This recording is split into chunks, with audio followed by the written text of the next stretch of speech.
Market Update with Ann Dunford on realagriculture.com is brought to you by Haney Farms. Do you need seed? Find us at haneyfarms.com.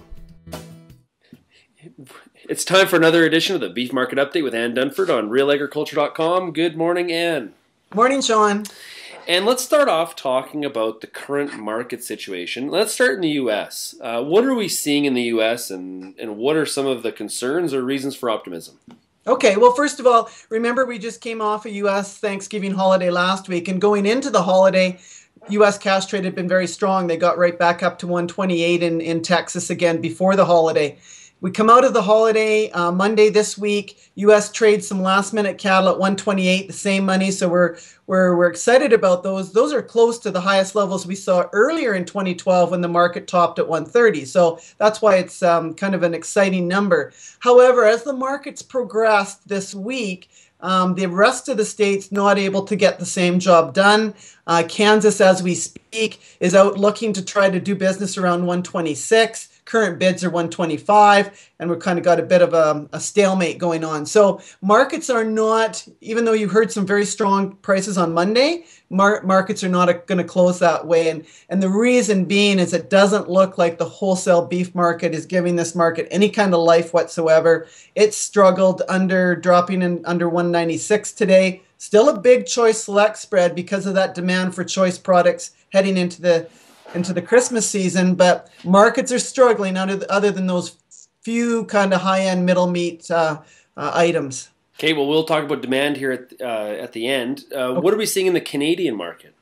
So the encouraging thing, and this is pretty typical for those of us that watch basis levels in Western Canada going into the end of the year, even though I haven't given you that great of a description of what's going on in the U.S. cash market this week. It's going to trade lower on average, $1 to $2. It looks like the Canadian market's going to go down as probably about $2 higher. 118 live market got established, 196 dress market. So cash market up in Alberta this week. Match that to the lower market in the U.S. And that, of course, is a basis firming for Canada. And that is always what happens at this time of year. 8 times out of 10 is what happens as we head into December. You get a narrowing of the basis. Why does that happen, you ask? What happens is supplies tighten up vis-a-vis the U.S. So supplies are tightening here in Western Canadian feedlots, more so. Actually, the opposite is happening in the U.S. Supplies are actually building into December in the U.S. If we get the XL plant back on stream to export to the U.S., that basis potentially gets even narrower? It should. I mean, you're right. Good point. The Brooks plant is still closed to exports as we speak. And although they've got production levels up to 2/3 of capacity, that would most certainly be the extra shot in the arm, as it would be to the cull cow market. Okay, let's talk about the demand. You said demand, the wholesale market's a little bit weak. What's happening with demand?